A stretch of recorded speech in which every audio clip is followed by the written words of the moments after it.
दोस्तों, जब ये फिल्म सैयारा अनाउंस हुई थी तो वही एक चीज़ माइंड में आ रही थी जो बॉलीवुड में हमेशा वो आती है कि जो स्टार किड्स हैं उसको लॉन्च करने के लिए कोई ऐसा प्रमोशन होता है, फिल्म्स होती हैं। ख़ासतौर पर करण जौहर उस हवाले से बहुत ही फेमस हैं, बल्कि कहा जाए तो बदनाम भी हैं कि वो स्टार किड्स को लॉन्च करते हैं और उसमें से बहुत सारे बहुत बुरी एक्टिंग की वजह से भी फिर फ्लॉप हो जाते हैं और कामयाब नहीं हो पाते।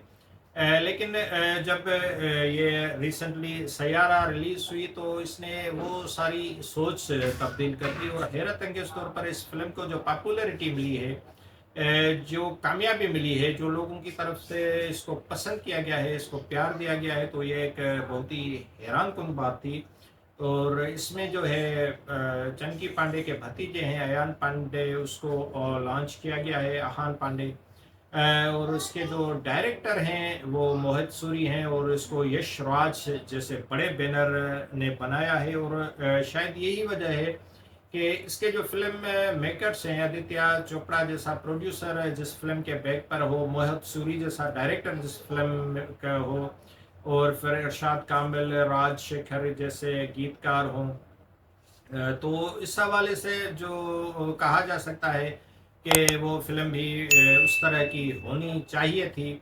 तो जो रोमांटिक फिल्में हैं वो बॉलीवुड का वैसे ही एक पहचान रही हैं। और जो है यश राज रोमांटिक फिल्मों के हवाले से एक वैसे ही एक जाना माना नाम है कि जो रोमांटिक फिल्मों की प्रेजेंटेशन होती है, वो जिस तरह के यश राज की फिल्मों में होती है, वो किसी और जो बैनर है उसमें उस तरह की लव, उसके फिर इमोशंस, सारी चीज़ें जो होती हैं उसमें बहुत आला होती हैं। और इस दौर में भी जब रोमानवी फिल्में बनती हैं तो बहुत ज़्यादा पसंद की जाती हैं, क्योंकि वो ख़ासतौर पर यूथ ओरिएंटेड होती हैं और हमारे ज़्यादातर ऑडियंस जो है वो यंग लोग होते हैं।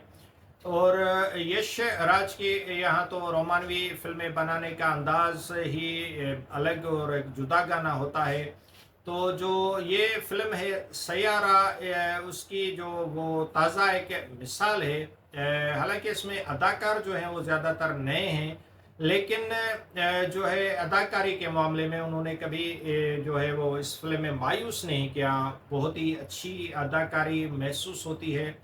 और इस फिल्म को हम एक मुस्तकबिल की कहानी पर मबनी फिल्म करार दे सकते हैं। और जो इस कहानी है वो एक लड़की जो है, जो अननीत पुडा है, वो अपनी शादी के लिए कोर्ट के बाहर अपने आशिक और होने वाले शोहर का इंतज़ार कर रही है। लेकिन वो फ़ोन करके खुशखबरी देता है कि उसका प्रमोशन हो गया है और उसके साथ ही ये भी कह देता है कि वो उससे शादी नहीं करना चाहता। तो इस तरह के वो जो है इवेंट्स होते हैं, फिर वो उनमें जो एक और नौजवान है कर्श कपूर, जो आहान पांडे है, वो आता है। उसका जो ये फर्स्ट मूवी है और वो ट्रैफिक के उसूलों के खिलाफ वर्जी करते हुए, रश ड्राइविंग करते हुए सिगरेट पीता है, दूसरों से मारपीट भी करता है। जबकि जो वो लड़की है वानी, वो बहुत उसूल पसंद है और सिगरेट वगैरह या ऐसी चीज़ों से बहुत दूर रखती है। इन सब बातों के बावजूद जो हालात हैं वो उन्हें एक दूसरे के करीब रहने, साथ देने पर मजबूर करते हैं।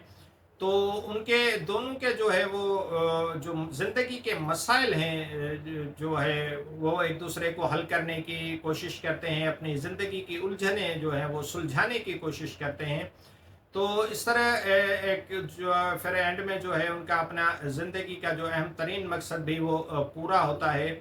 तो ये फ़िल्म जब आप देखते हैं और फ़िल्म में जो वाक़यात होते हैं, साथ-साथ जब कहानी आगे जाती है तो ये आपको अपने साथ जोड़े रखती है।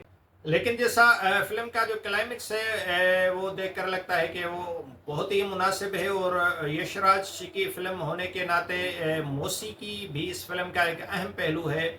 और ये फ़िल्म की कहानी के हिसाब से उसकी फ़िल्म की ज़रूरत भी थी। और जैसे ये दोनों जो फ़िल्म के मेन लीड एक्टर्स हैं, दोनों नए हैं लेकिन दोनों ने अच्छी अदाकारी की है। कर्श के तौर पर आहान पांडे दरअसल जो है चंकी पांडे के भतीजे हैं, एक जो है वो अपना एक अलग इसने शनाख्त कायम की है इस फ़िल्म के ज़रिए, और अपने किरदार को अच्छी तरह से अदा किया है। उसके जो है फेस एक्सप्रेशन भी बहुत अच्छे हैं। और जो है अनीत पड्डा ने भी मासूम सी वानी के किरदार को बखूबी निभाया है। उसके साथ जितने दूसरे अदाकार हैं उनके कैरेक्टर्स इतने ज़्यादा नहीं हैं, लेकिन उन्होंने जिसको जितना मौका मिला है उन्होंने अच्छी अदाकारी की है। और इस साल जो बॉलीवुड की फिल्में रिलीज हुई हैं, ये हैरत अंगेज तौर पर बहुत सारी फिल्मों को, बड़े जो स्टार्स वाली फिल्में थी, बिजनेस में उनको पीछे छोड़ गई है। और शायद ये कहा जा सकता है कि जो न्यू स्टार्स वाली डेब्यू फिल्म्स हैं, ये उनमें सबसे ज़्यादा कमाने वाली फिल्म बन सकती है मुमकिन तौर पर। और ये बॉक्स ऑफिस के जो है रिपोर्ट्स कुछ दिनों के बाद क्लियर हो जाएंगी कि कहाँ इस फिल्म का जो है वो एंड होता है। क्योंकि अभी दूसरी जो है जो 25 जुलाई का जो हफ्ता है, उस पे बड़ी फिल्में भी रिलीज़ हो रही हैं, तो क्या उनकी रिलीज़ेस पर फ़र्क पड़ेगा, या इसी तरह ये अपनी पॉपुलैरिटी बरकरार रखते हुए बिज़नेस करती रहेगी, तो ये तो वक्त ही बताएगा। लेकिन अगर आप रोमानवी कहानियों के मद्दाह हैं और अपने काफ़ी अरसे से अगर कोई अच्छी रोमानवी नई फिल्म नहीं देखी बॉलीवुड की, तो मैं समझता हूँ कि ये आपके लिए एक अच्छा गिफ्ट हो सकती है। इस फिल्म को आप देख कर इंजॉय कर सकते हैं, लुत्फ़ ले सकते हैं, और आपको हैरत अंगेज तौर पर आपको एक ये अपना एक फ्रेश एहसास दिलाएगी फिल्म।